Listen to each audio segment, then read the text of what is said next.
Well, welcome everybody. I know the last few weeks people have straggled in for the last, 15 minutes or so, or the first 15, 20 minutes or so. So we'll let them in as they come. Um, so welcome. Hey, before we get rolling, tell me about Mother's Day. I got several, yeah, Dan, I got several messages and phone calls over the last day or two that was like, "Hey, have you seen other churches? We're seeing a massive dip in attendance." Is that true for you guys? We were down about 20% from Really? kind of where we'd been trending. So yeah, we were down. It's hard John, for us to tell because we did a drive-in service this week, so our online viewership was way down. John, Yeah, Mark, Thad, you guys. Sorry, Chris. I was just gonna say, Mother's Day is usually hit or miss for us anyway because we're a younger church and a lot of young singles that go visit their moms for Mother's Day. So we were down, but that's not necessarily uncommon for us. So I don't really know how to gauge that. That's the tough thing with where we're at. Yeah, yeah. I had one of the churches I coach reach out to me on Monday, and we're like, "We don't understand what happened. Mother's Day was like way down from everything." I'm like, "I've been hearing that." So I heard it from actually two different people. Yeah. We had Facebook numbers were down. The reach was probably 1/6, but our Vimeo numbers were 10 times what they were the week before, and YouTube was steady. So we noticed a huge shift off of Facebook. But that's about it. As far as numbers, we were down maybe 20 people, Man, concurrent viewers. cool. All right. Well, as we get rolling today, I want to introduce Greg Atkinson and Will Doggett. Thank you both guys for joining us and hanging out. Greg, you want to start first and kind of introduce yourself and what you do? Sure. Been in ministry for 26 years, and I'm an author and coach and consultant, and run the First Impressions Conference and a consulting company called Worship Impressions, and run a Facebook group, Weekend Worship and Guest Services, where we've actually had hundreds of people talking about the Mother's Day drop. But as I just responded to a comment, I think it's just because it was a holiday and people were spending time with family and their moms. And then that's also mixed with the people that went back to meeting in person and meeting with drive-in church. So their online numbers are going to drop, but I think it'll be back to normal next week if they're not meeting in person yet. Yeah. Will, welcome, man. Thanks for hanging out this week, dude. Really appreciate it, man. Yeah, thanks for having me. Sorry I'm a little late. My kids are both on Zoom calls, and my wife is on a all-day meeting, so all the Zoom spots are taken in the house. So I'm Yeah. relegated to the corner. But yeah, super excited to be here. So I guess the quick introduction for me. So my name is Will, and I'm an Ableton Live certified trainer, which basically means I've spent a lot of time making a lot of mistakes with Ableton Live and have read the manual back and forth. Run a website called From Studio to Stage, which is the Ableton Live Certified Training Center. And so we teach people basically how to perform on stage with Ableton Live, and we have worship leaders at small churches, worship leaders at large churches, and playback techs out on the road with major pop artists and kind of all over the spectrum, which is great. So great group of people. And then I also serve as a production director at my church here in Austin. So I get to do a bunch of different things and have been involved in church production basically since I started playing guitar and learned how to move a fader. So it's been quite a while.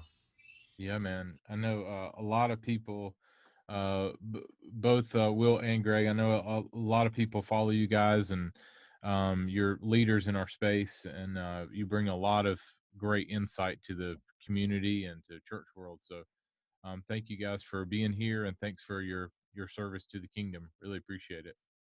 Thank you, Carl.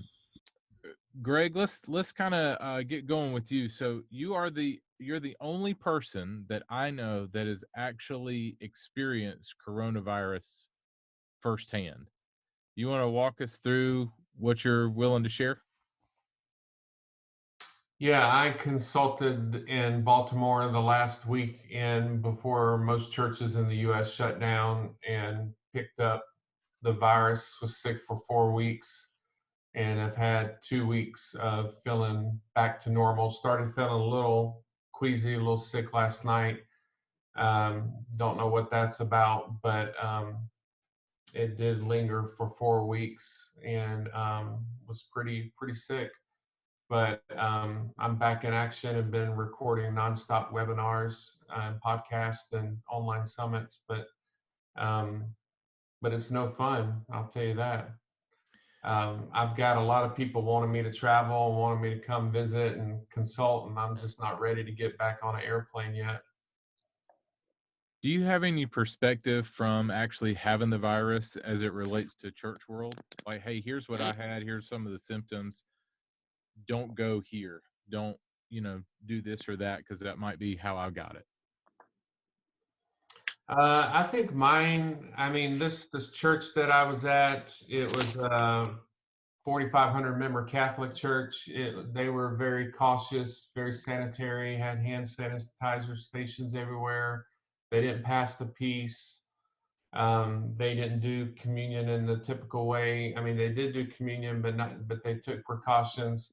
I think I think it had to do more with the airplane or hotel or the airport, just the very nature of traveling. But um, it's just no telling where you can pick it up. Hmm. It's highly contagious. From the group and from what you've been consulting and talking with people, give me a temperature check of where we are, and maybe some advice or insight that you given to churches as they are thinking about reopening.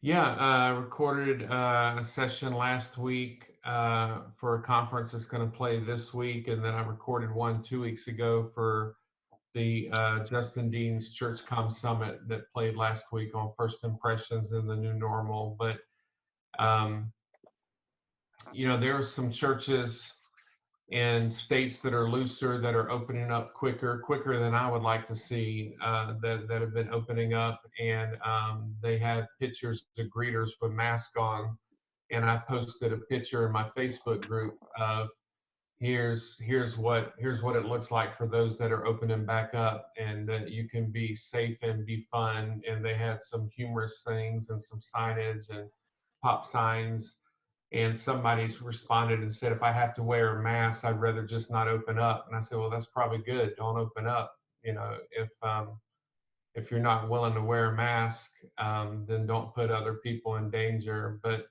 I've just been encouraging churches to be very cautious. There are CDC guidelines that slipped out last week that the White House hasn't released, but that are out there to view. So I posted them in my Facebook group where people can read all that the CDC recommends and all the guidelines that churches and businesses and restaurants have to abide by. And they're not laws, they're guidelines, but I still think we'd be wise to follow the guidelines. Do you have any advice on maybe a path that a church should take? Do you have like a um like I've been thinking through and seeing from other churches, like, okay, we're going to do this phase first, and then this, and then this. Do you have any suggestions there, insight into a path to opening? Yeah, I blogged about it on gregatkinson.com, and I talked about doing a congregational survey to see if your people are even ready to come back, if your volunteers are even ready to come back. And in that, I talked about opening up in a small group strategy or house church strategy, and then maybe moving from there to a drive-in service where you're not going in the building, you're not using the restrooms, you're not opening the doors, you're not unlocking the doors, and then going from there to multiple services that are spread out at 25% capacity. And then I talk to people about pro tip that a lot of churches aren't considering is you have to space out your service times wider than typical. So if you typically have a 9:30 and 11 service, you'll need to do a 9 and 11 service or 9:30 and 11:30 service, because you have to desanitize disinfect and sanitize in between services now. You can't just do like back in the day where you would clean the church after Sunday was over with, especially with children's ministry and things like that. You can't sanitize when the day is over. You have to sanitize in between services, and that takes extra time for it to get wet and then to thoroughly dry so that it takes effect. And so you're going to have a 2 hour gap in between service times. So you have to add more services and you have to space them out further. And if you're not willing and ready to do all those precautions, you're probably not ready to open. What questions do you guys have for Greg as it relates to first impressions, guest services, that sort of stuff? Is a online Connect card more or less effective than trying to instant message people directly? It can be very effective. I also have encouraged people just to, and I wrote a blog about this on gregatkinson.com, to have it on their homepage of their website, so that even if it's not like during a live streaming service, you can have it up there where it's available. So if I stumble across your website Tuesday night at midnight, I can still fill out an online connection card. You can post the link in the chat. You can share it during the service. You can say text "I'm new" to 55132 or whatever your number may be. But instant messaging definitely works. But I have been sharing links as I come across some pretty cool digital connection cards. I've been sharing them in my Facebook group. There's some good ones out there. But I would let it live on your homepage of your website above the fold. What else you guys got for Greg?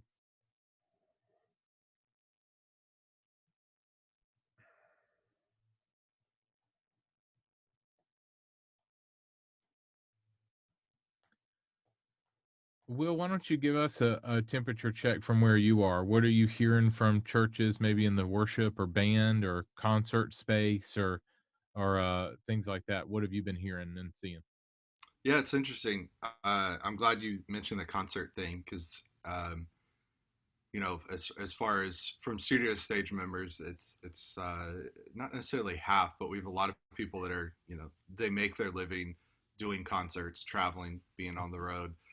And then we have church folks as well too. I think from the concert side of things, a lot of the decisions are coming from companies like Live Nation. The companies that put on concerts. And what I've heard from a lot of those folks is, those companies are not willing to host concerts till there's a vaccine out that's approved, and so they're saying, plan on no concerts for 2 years now.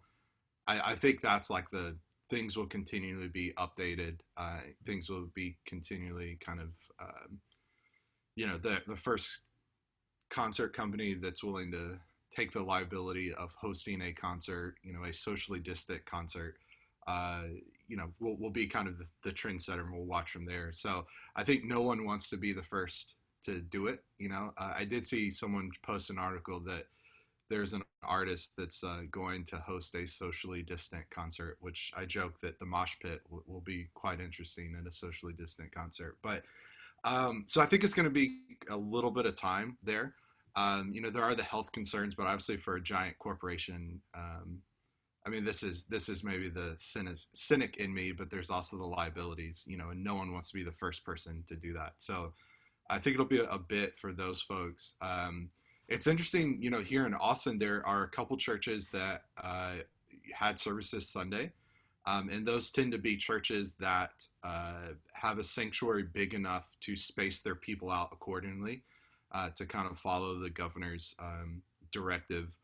Our church in particular, we're just large enough and our rooms are just small enough that logistically, I think when they did the math, we'd have to have like 22 Sunday services or something, to follow the regulations. So our church is kind of taking the approach of, this is one area we don't want to go first. We don't want to be a thought leader in this space. We want to be very slow. We want to take it slow. And what's been really two things kind of hit me this week, and then I'll shut up. But two kind of thoughts hit me really heavily this week. So one, our church has been really, really fortunate throughout all this. They mentioned one of the months, I want to say it was March, it was either March or April, was the highest giving that the church has ever seen in the history of the church. And the Mercy Fund, or the Benevolence Fund, whatever you want to call it, they've raised so much money that the church has just been able to help so many people in Austin, as well as help some fellow churches in Austin basically keep their doors open, which has been really cool just to see the God's provision in that, and see like just how our church members have stepped up to give, and to really see that as a practical thing. So that's been really cool to observe as a staff member. The other side of it is, for me as a production guy, it's like when you look at the level of people that will be pastoring people, it's like, janitor, the leader of the recovery ministry, the guy that's in recovery ministry that just walked off the streets, and then production guy, so I'm at like the bottom of the list. Uh, but I had this epiphany the other day where I have the privilege, as someone who is not actively on Zoom calls with people, who's not actively out there ministering, with people in this time, that our church leadership has a really interesting role, particularly being in Austin, which is, Texas is such a conservative state. Austin is such a liberal city in a conservative state, that one of our leaders mentioned, and this isn't just a political, conversation, but he just mentioned, he said, just so you guys understand, we're hearing from someone that says this is a conspiracy put on by the Democrats to take Trump out. And we're also equally hearing from, if you guys open up church anytime, within 2 years, you want people to die. And these aren't like crazy people that just happen to be on Facebook leaving comments. Like, these are church partners, that are saying that. And so that really hit me, like, as a reminder to pray for leadership. And I have the privilege of making snarky comments on Facebook, and trying to poke fun at everybody equally.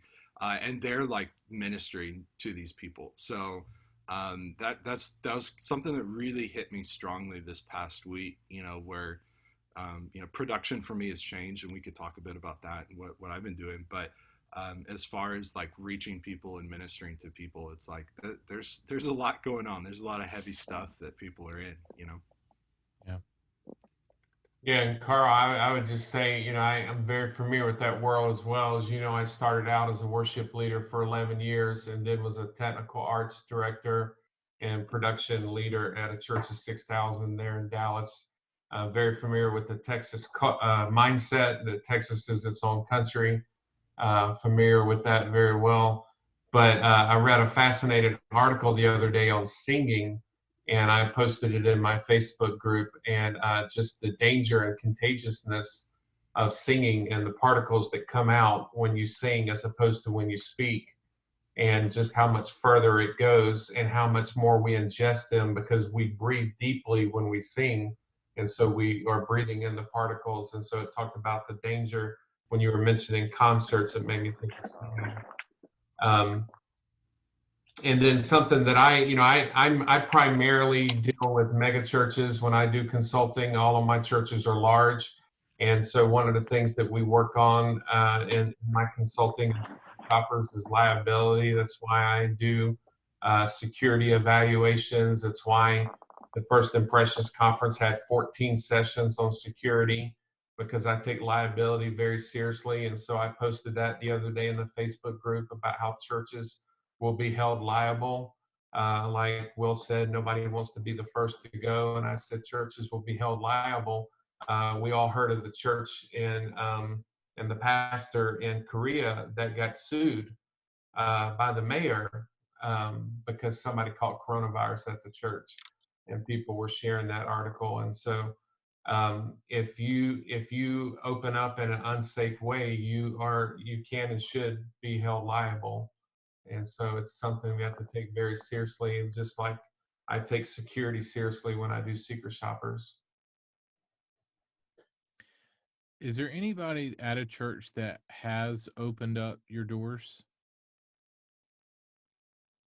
I know that Doug Hood, I think it was last week, they were opening up. Um, Dan, speak to where you guys are. Are you doing drive up church, or where are you guys at? No, we're still online only. We're in Florida, so our governor has moved to phase 1, and we're expecting a move to phase 2 very soon. Our big conversation, we had staff meeting this morning. Our big conversation right now is how to deal with the balance of the desire to come back to church, both from the membership and from the ministers, and also that entitlement attitude that happens in church of, okay, you told me what to do to stay safe, but I'm not going to do that. I'm not going to sit there. I'm not going to wear a mask. I'm not going to, and so we're trying to figure out how to balance the experience of coming back to church in joy with kind of the militant mindset of sit down, don't move, don't don't shake. So Greg, I'd love to hear you talk about that, just from the perspective of being a welcoming, I mean, a church is supposed to be a welcoming environment, but this is creating a spirit where it's not very welcoming. Yeah, I actually talked about this recently, and I actually this is the kind of stuff that keeps me up at night, and I mean this honest to God, it keeps me awake at night because I lay in there and I play conversations in my brain in my bed, and didn't sleep well the other night, leading into Sunday. I think it was Saturday night because I was just thinking about these conversations because pre-coronavirus for years. I've had a Facebook group for 2 years, and people would talk about roping off seats or having pipe and drape or stanchions or rope to rope off seats and to help people kind of condense and make the best space in the room. And there is the militant people of you don't tell me where to sit. I'm not going to sit there. I'm not going to do that. And I was thinking, I've had for years of consulting with churches all over North America of seeing people say, um, going into the same old stuff that I wrote about in Secrets of a Secret Shopper of parking teams that are bunched up talking to each other and they're not spread out across the parking lot. They're bunched up talking to each other. And I would say, um, if you're bunched up talking to each other, you're not, and the people that blow you off and say, oh, it doesn't matter, or the team member that doesn't wear the t-shirt. Everybody on the greeter team has t-shirts, but there's always the one rogue, rebellious greeter that doesn't wear the t-shirt. They wear their suit and tie and they wear what they want to do. And they're like, it doesn't matter. I don't need to do it. And all these people that haven't been team players for years. But what's going to change when we go back and we have CDC guidelines and local and state government guidelines of 25% capacity and every other pew and families sit together and no meet and greet, no shaking hands, should be wearing face masks. And you have people that say, don't tell me I'm not going to wear a face mask. I'm going to go without a face mask. And then you have people that are law-abiding and peaceful and have no issue listening to governance and authority and church leadership, but they don't feel safe because they're around people who aren't listening to the church leadership. And so they're sitting in a congregation with people that refuse to wear masks and still try to shake their hands and still try to get too close to them or touch them. And so there is a very real, and it's I was saying this the other day to Steve Fogg, who's in Australia. I said it's a uniquely American thing because I've talked with people in the UK and Australia and Canada that are like, what is up with that whole it's my right to make other people sick. It's a uniquely American thing. And I joke about it because I lived in Texas and I'm very familiar with the Texas mindset. I was there for 5 years, um, but yeah, I mean, we've had years of trying to tell people to sit here or do this or don't do that, and they would buck the system. And so it's going to be very scary to come back in vulnerable times where people can really catch something and really get sick and expect them to follow the rules. And my example for that is I went to a grocery store to get some milk and bread, and they had X's on the floor of 6 feet apart from where people should be standing. And somebody got too close to me. And I remember the cashier at the register said, ma'am, can you please scoot back to your X? Telling this woman to scoot back away from me. And then people that aren't wearing their mask, and so and all that, and all that to say, in the context of what you were asking, we are supposed to be welcoming. We're supposed to be hospitable. So it's not natural for us to turn into a police mindset of this militant. No, you must do this. You must wear the mask. We're not going to touch. We're not going to pass the offering plate. We're not going to do communion. We're not going to serve coffee. We're not going to have children's ministry. You're going to sit here. That's not our nature, because we're so welcoming. Welcome the stranger, welcome the newcomer. We're so hospitable. It puts us in a weird place to have to police people. It's just not what we're used to. And so it's going to be very difficult. Sounds like a great church experience. Come, you're welcome. But you're really not. Right. Can't go there. Can't do that. Greg, you mentioned kids ministry. Talk to me about that. How are you suggesting people, churches, move back into kids ministry, and when? I mean, no Yeah, I church. did a podcast with the kids ministry podcast and Facebook group. It just released this morning. It just went live today. I can try to find the link to that and share that later. He emailed me and told me it went live, but there are a lot of things that like disinfecting and sanitizing the rooms that we have to think through. It's very hard to socially distance first graders that want to run up to each other and hug each other and rub each other and touch each other and play with each other. It's very hard to keep them apart and say stay 6 feet apart to a bunch of elementary kids. It's also, when you think about checking in, I was listening to William Vanderblooming and one of his podcasts with children's ministry, and they were talking about, for years you would have a guest come up and register their kid that Sunday morning, and they're using a pen and a clipboard, and then they pass that pen to the next person. You can't do that anymore. You can't share pens. And so I was encouraging people to do pre-registration online. Plan your visit is going to take on a whole new mindset. If you've been using a plan your visit in the past, or if you're thinking about doing a plan your visit, it's gonna be a whole new use of plan your visit going forward, which is a great thing. And I've been saying for years that people should be pre-registering their kids. But if you are having parents show up and register their kids, you don't want them sharing the same pen and clipboard. That's not sanitary. And so even if it's an iPad and they were to fill out on their iPad, you'd have to wipe it down and sanitize it. And so what I've been telling people is to do either a pre-registration or a link that you give people where they pull it up on their own iPhone and they fill it out on their phone.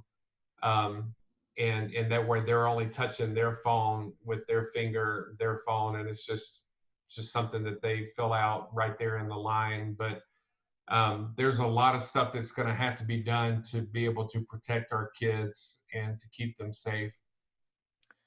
I know several of you guys put in the comments that you're not even touching student and kids yet. Sam, do you want to speak to that in your process and thinking? Yeah, as of now, all the religious gatherings have been restricted in our region, and we have not opened up even when we open up our service. And to be on a safer side, as Craig said, like we can't control the kids. They are in their own world. You can't put any restriction on them. So we will not be having a kids service for a moment until the things get back to normal. Then probably we may have to pick up a little later. Hey, Will, I want to bring you in here too. So tell me, what have you been doing, or the people that you work with? How have you been encouraging maybe live streams to get better, or is there anything that you're consulting with people in your arena that relates to what we're talking about? It's a great question, Carl. I think if we talk about the live stream thing for a moment, I did, and I'm trying to pull the link up here. I'll post in the chat. I did a podcast a couple weeks ago, and this was both for artists, musicians, and churches as well too. I think the one thing we've all gotten wrong about live streaming, and I don't blame us for getting it wrong, is we all suddenly either were like, "Hey, great, let's keep doing what we're doing," which is not most of us probably, but the majority of us in the church world were like, "Holy crap, I got to figure out how to live stream," And so we've been so stuck on the technical. We've been so stuck on how do I, link to church online, or do I use this, or do I use Facebook or YouTube or Vimeo or OBS or all these different things? How do I learn on these different things? And I think anything technical, much like Ableton Live or just production in church, we tend to forget the human element of that. And so I think one of the things I see most people miss when it comes to live stream is just the connection portion of that. And it definitely is it's definitely a learned skill to connect with people, over video, connect with people during a webinar, especially if you're self-hosting it. And so it's a little tricky. And so let's see if I can find this. Here we go. I found this link. So a couple weeks ago, I did a podcast episode with Matt Salsa-Mendy, is a buddy of mine. He's a co-founder of Mixer, which is the gaming live streaming platform. And I had this thought of like, while musicians and artists and some churches are trying to figure out how to do the live streaming thing, like gamers have been live streaming their performances for years and years, right? This is something that that people do. And so I chatted with Matt, and I said, "Hey, Matt, like, what suggestions do you have? What can we take and learn from gamers?" And now some of this applies probably, to just artists, bands, musicians, but then I think churches as well too. And he continually talked about authenticity. I think sometimes in church world we measure ourselves by the big church down the street, which is really easy to do right now when every big church down the street is, one video below yours in a Facebook feed. But I think just the opportunities in churches that have connected really well with people. Our church has experimented with, and it's kind of like at the same time knowing your limitations. Our church did not do a live stream from the beginning because they did not feel like they had the tools or abilities or infrastructure to do that. But what we did have is a tie-in to a very strong artistic community here in Austin and creative community that could record a video that looks just as good as any, band's performance in a studio. So they did that, and we've done that every single week. And it's, some of the most beautiful artistic footage you've seen that's a church service, which is great. And that very much is in the vein of our church. Like, that's the culture of our church that matches us. Whereas a live stream with the, single camera and something that feels maybe a little more impersonal isn't us so much. So I think just the continual, like, how do we, the technical thing is important. Like, I love the technical to me though is an outlet to then connect further with people, whether it's church or artists or musicians and bands. And so I think there's that side of it. The other thing I've seen, the other thing I've encouraged people is, listen, this is an opportunity where, we don't have a lot of say in this, right? Greg's talking about, like, there's the people that their attitude is naturally, I'm going to disobey what you tell me to do. Like, that's me at my, my nature, at my core. If you tell me not to do something, I'm going to do it. Or if you tell me to do something, I'm not going to do it. And so there's like this attitude of, this is a situation though, where, you have to stay at home. There's only so many things we can do and we have control over, which is ultimately our reality, every day. But this just happens to be highlighted. So I've just been encouraging people, when you find yourself in situations like this, my friends that are playback techs on the road, they're production folks that, they may be out of a gig for a year, 2 years, hopefully just a couple months, whatever it is. There's not a lot you can do about that, but you can take this as an opportunity to make the most out of it. I've talked about I hopefully a self-fulfilling prophecy of this being a knowledge boom. The idea of people that are stuck at home, and I've seen this with a bunch of subscribers that are playback techs out on the road or drum techs out on the road that say, I want to take my skill level to the next level. And they are just digging into content and they're learning, how do I do this? And they're going, okay, when I get back out there, because if you think about it, let's just hypothetically say it's 6 months from now, and a gig opens back up for someone to be on the road in 6 months. Let's compare the person who's been spending the past 6 months like diving deep into content. They're Dante level 3 certified now. They've gone through all these Ableton Live courses. They have this gear, they know this gear, they can speak the language. And then the person that sat around for 6 months and they've just complained about how they don't have a job and no one's helping them. Like, who are you going to hire in that situation? Who's going to be more hireable? And so my message just to a lot of folks is like, use this as an opportunity to learn and grow. I think same thing for worship leaders, for tech folks. For a lot of our production team, this has just been a time of like, okay, let's buckle down. Let's open up that mixed use subscription that maybe you haven't been looking at as much as you should, and let's grow our skill set. And so that's been cool to see a lot of people do, and a lot of people focus on right now. Jason, I noticed your comment in the chat, and I think you're right about that. It's forced a lot of churches to really be intentional about going online. I know that I've talked to a lot of pastors who, were even skeptical about online, and now they've been forced to. It's kind of forced in their hands. So, speak to this at your church. Kind of, I'd love to know where you're at, and kind of speak to that. Yeah, for sure. So I'm from Visalia, California. I'm an audio tech mixer for Visalia First Church. So we were already kind of live streaming, but I want to say we weren't really as intentional with it. We're just kind of doing a front of house mix that was just getting linked up with the video. And so really the audio quality was not the best, but all these churches out here are live streaming. We felt like we're behind the curve by not doing it. But now that we've had to go 100% broadcast, that kind of changes things, because you know what? Now here's our whole focus is the quality of our stream. So we've actually had to totally revamp how we're doing our broadcast. So one of the things I had to propose to them, saying, hey, because I hate the audio, because I'm just an audio guy. I just hated the live stream audio. It was terrible. And so we started, I proposed that, hey, you know what, let's kind of start streaming a week ahead. So it gives me a week of post-production that I can do, only because we weren't equipped right now to be able to have a broadcast engineer, broadcast room. So we're kind of adapting and in the talks now of getting broadcast set up legitimately. So that's what we're proposing, but it definitely forced us to start thinking about things a little bit differently, especially now with so many different quality live streams. We want to put something out that's quality, or else we kind of get, it just make more noise with all these other live streams that are happening. So do you think that we'll add a staff member, even a part-time role? I know that, in the past when I've been in a production setting, almost the stream is kind of, we mix for the room, but, if we can get to the live stream, great. If not, it's just what it is.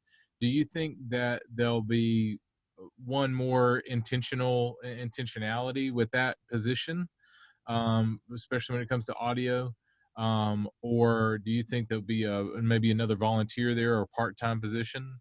Jason, what do you think? Or Will, what do you guys think about that? I definitely think that the correct solution is to have somebody mixing strictly for broadcast. But obviously the church has to be prepared to hire somebody, whether it be part-time. In where our area is, I don't know that we have anybody that is that technically savvy that we could trust to do that. Not saying there's not one out there. It's just right now we just don't have anybody in line that would volunteer for that role. But I don't know. Any thoughts, Will? Yeah, it's something our church is walking through right now. We never did, and I guess technically still never have done a live stream in the sense of like join us Sunday at 9:15 and you're going to watch the service as it's happening. And that's been a very intentional decision by our church and our church leadership, because we're very big on serving our city. And they felt very strongly on like what's very important is for us together and together at the same time. But what they've seen is the reach that we've had, because of posting our service in all the different countries it's reached, and all the different people. So we're very much having conversations right now of like, at least the leadership is, of do we continue to live stream? How do we do that? And again, trying to balance the desire for excellence with like what we have the budget and ability to do. And the one thing that I'm trying to help speak into, and at least share from my experience at the previous job, we did a lot of webinars and live streams and multiple guests and very high quality setup, to now a guy that's doing most webinars from his closet. Is like I'm a very strong believer in the medium is the message. And I think where a lot of churches get live streaming wrong is they think live stream is just capturing what you do in person on camera. And on one hand, I do believe in start with what you have, right? Which is if all you can do is throw a camera up and that lets people join your service, great, do that. Like don't feel like you have to wait till you get to some level to do that. But I think the other piece of that is, again, I have people reach out to me and say, hey, you're doing this live event, why is it not live stream? And I always go back to, well, because the medium is the message. And if I'm going to do a live stream, I'm going to be intentional about it. I'm going to have someone host it. I'm going to engage the online audience in the same way I would engage the in-person crowd.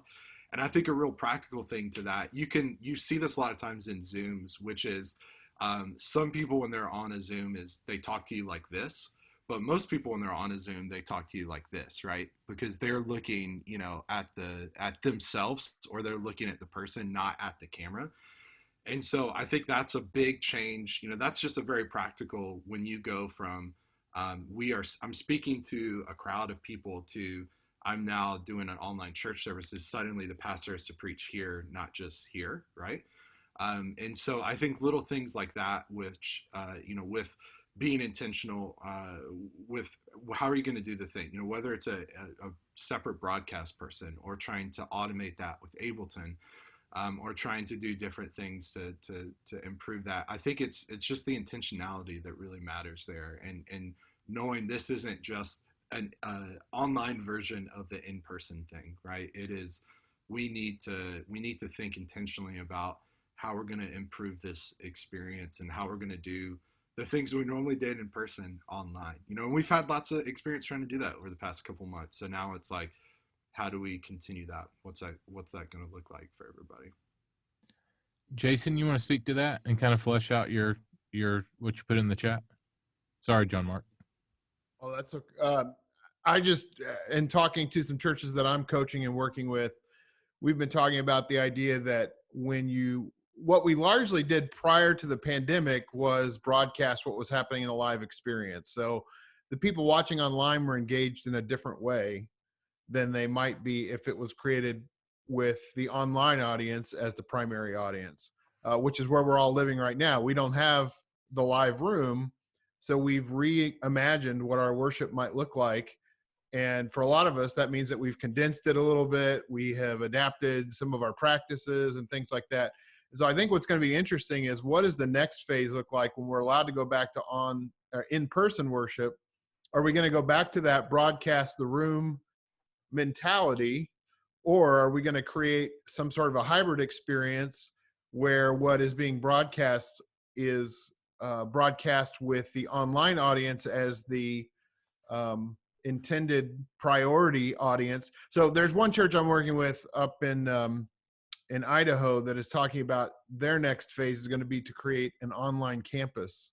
So they're going to have live services that happen. They will stream those, but they're going to actually have a worship experience that is designed for an online audience that will be a little bit more condensed. It won't just be the live room broadcast. And so it's an interesting question to ask. And I felt like, Will, what you were saying there is right on track. I mean, if you're sitting in a room with a lot of people, you can sing 5 verses of a song, and you can do all those things that you can pass the, shake hands, or when we're when we're coronavirus free.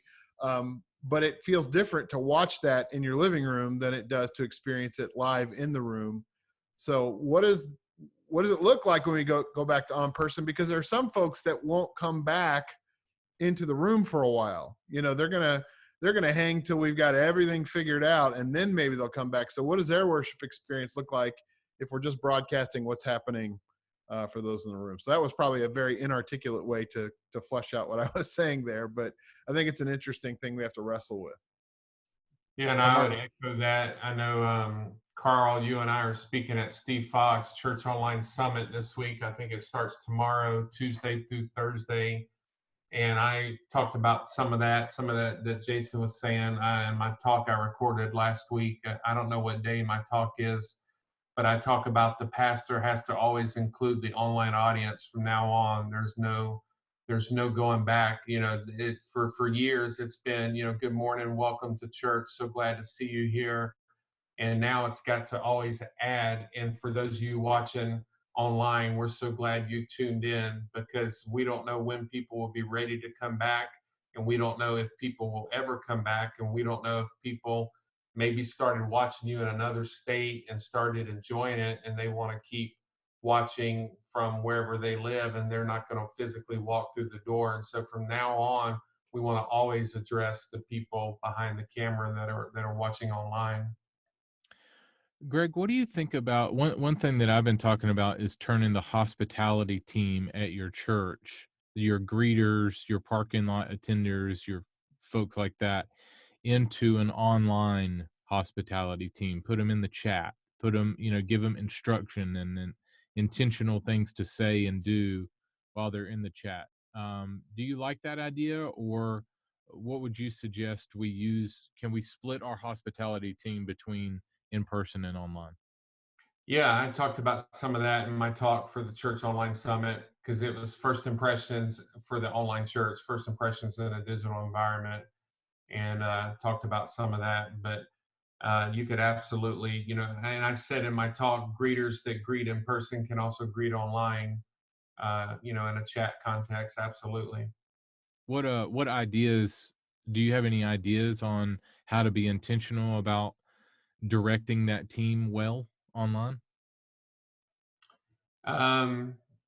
It's going to take a new, I guess you'd say, org chart, a new leadership pipeline, a new organizational structure where your team leaders look at who's serving at what service and in what capacity, whether they're in person or online, and how you structure and schedule the day.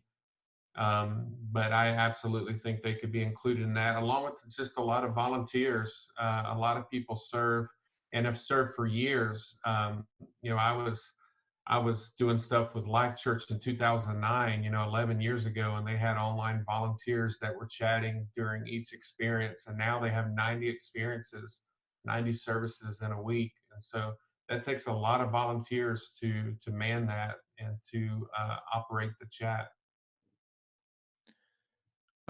John Mark, you were gonna say something a little bit ago. You want to add to this? Yeah, just kind of tying to what Greg and Jason were saying. We're having a shift in mindset from just streaming a service to actually having 2 separate experiences. And since we haven't had anything in the past that ties down to what exactly we do going forward, because our whole live streaming was supposed to start in June of this year instead of a couple months ago. So that's kind of, I'm interested there. I did have a quick question for Will, in that using Ableton and such in services is typically for doing multi-track stuff, and there's so much restriction on using tracks online in worship.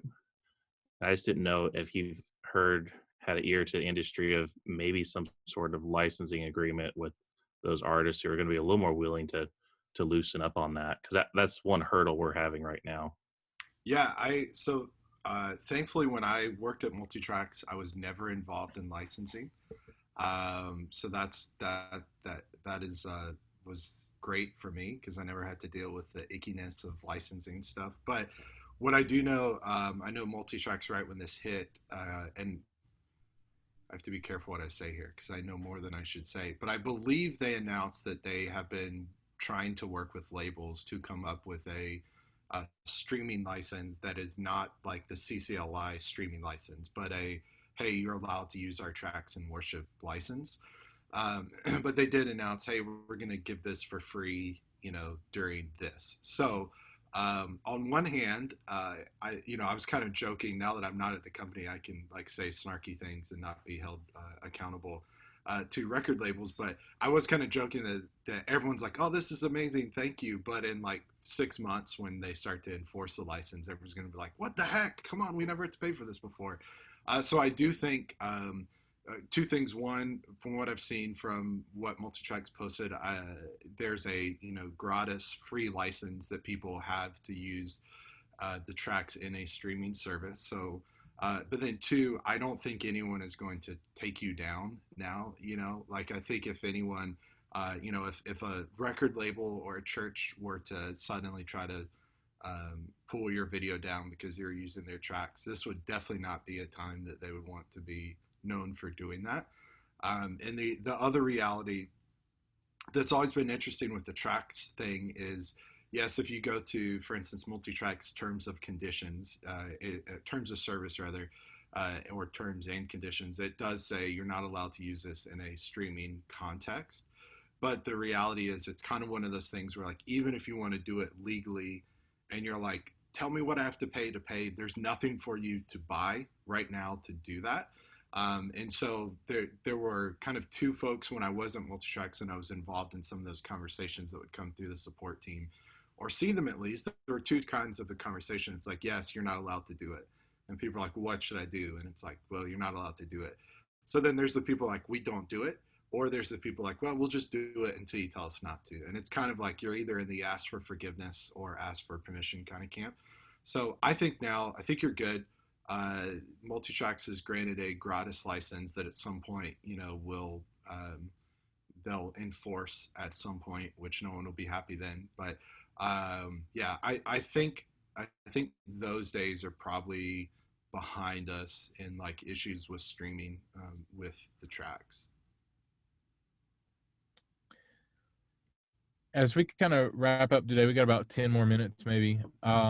I want to just kind of open the floor to Will and Greg. Will is an Ableton certified trainer, great at Ableton stuff, multi-track kind of stuff. Greg with First Impression. So with both of those areas, feel free to ask away. Is there something that's burning with your worship bands or hospitality teams or something like that these guys could answer?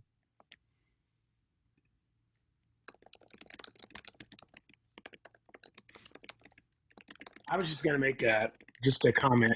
Here in Phoenix, our church and our pastor sits among a committee of other pastors and executive pastors. And those churches that are over 500 that are in that group have made the decision that we're moving back in phases collectively. So none of us are going back to our committee until we move together. And so I was just going to say that's an encouragement that if your pastor has connections with other pastors, so we're not competing with Christ Church of the Valley or Mission Community Church, that we're all moving back together. So there's been a big commercial that's been created. There's been just mailers that are created that have different churches' logos so that the city sees us moving back as a collective front versus an individual front. So if we take a hit, we're taking it collectively versus individually.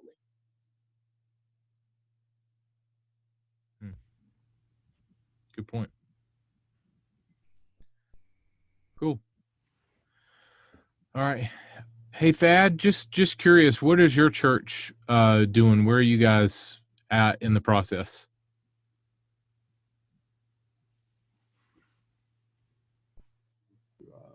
Can y'all hear me okay? Yep. So we're still online only. We are starting to talk about meeting back together on May the 31st, which is in, it'd be like 3 weeks from yesterday. And so the leadership and I are just now starting to talk about what that might look like. You know, no kids, no youth ministry on that day, and probably not even for the first month or two. Let's see. We're talking about like, you know, I think we fall into the camp of like when this pandemic hit, we did Facebook Live before, but it was very like, you know, somebody holding an iPhone, you know, vertically instead of horizontally, and that was like our feed, you know, so it wasn't anything to write home about. So in the last couple of months, we've been forced to kind of take some steps to try to get good or at least decent at like online church. So we've covered a lot of ground. We're a lot better now than we were 2 months ago. But now we're talking about like, okay, when we do meet together, how do we pull off in-person church and online church at a level of like professionalism that we're happy with? And I think that's where my anxiety comes from right now as a worship leader, is like, man, what's it going to take to pull this off when we do meet back together? Greg, you want to speak to that? I know you have only a few minutes left. Do you have any thoughts on that, or any parting thoughts? I could just say I'm parting. If you look over in the chat, Steve had asked me to post a link to the podcast I did about children's ministry. So I linked to the podcast, and then I linked to an article that the children's ministry group and Facebook group did about questions to open before you ask. And then I linked to my blog, 10 questions to ask your congregation before you reopen, to help you think through a lot of these thoughts. But there is going to be a blending of the two, like Thad was saying. And I remember this goes back, 15 years for me. We had a broadcast mix in a studio in 2005 and 6 at my church in Dallas, where we were mixing audio for a broadcast feed back in 2005, 2006, 2007, and but to make sure that it sounds good for those watching online and it sounds good in the room, it's going to take a lot of work and a lot of effort. But right now, I think if I had to say anything, it would be focused primarily on safety and sanity, sanitizing, and keeping people safe and from getting sick. Yeah, awesome.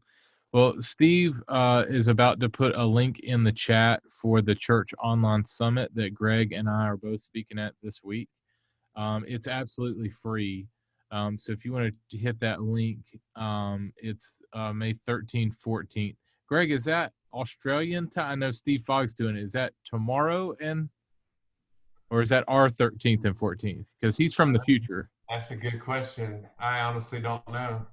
Yeah. That's I think it's our May 13th and 14th, but yeah. So anyway, feel free to check that out. It's a free event with a bunch of great speakers. Greg is there, and Phil Cook, and Ben Stapley, and Justin Dean, and Steve Fogg, and a bunch of great people. Dave Adamson. Do what now? Dave Adamson. Dave's in there. Yeah. Yeah. Great speakers on that event. So check that out in the chat. Awesome. Well, Will, as we close today, give me your parting thoughts. What should we be focusing on in the next few weeks and months? Yeah, I think, and this is partially to respond to that as well too. I think, man, I hope everyone takes the pressure off, right? Because I know it can feel very much like, man, there's so much work ahead of us. How are we going to figure this out? The beauty is, like, if we all close our eyes and pause for a moment, in a year from now, we're going to look back and go, oh, that wasn't as hard as I thought it was, right? Or we're going to be where we need to be. So I think one of the encouragements as far as, improving your live stream and improving that setup really is, like, take it one step at a time. Take it one piece at a time. For me personally, I started live streaming a lot once all this hit, and did a daily stream, and slowly but surely improved the setup, bought a nice camera, improved lighting. I didn't do it all at once, but it took me about 2 weeks to, 2 months to get to the final product. And also just, I think the idea of excellence and what that looks like is very contextualized to your environment and your church. So your excellence shouldn't be, judging your stream versus another church's stream. And so just, contextualize what's going to serve your church and your team really well. And just take it step at a time, like that's, I think that's the best thing we can do. Well, Greg, I know you're headed out. Thanks a lot for your time, man. Really appreciate it. All right, Will, same to you, and same to all you guys. I put my email in the chat. Will, do you want to, if you could put your site or your contact information in there, people can get you through your site. Guys, feel free to reach out to us. Again, these roundtables are just designed for us to hang out and hear from some great people and just think through questions. And just to be real with you, none of us have the answers. We're all trying to kind of figure it out, as we go. And so, like I put in the chat, if we can help direct you somewhere, feel free to let us know. Jason's been in the roundtables several times. He's consulting with a lot of people, and Will and Greg and the people that we have in here are really talking to a lot of different churches. So we can kind of say, well, I don't know, but you might try this. This church is trying that. So that kind of thing. So any other questions or comments as we go today?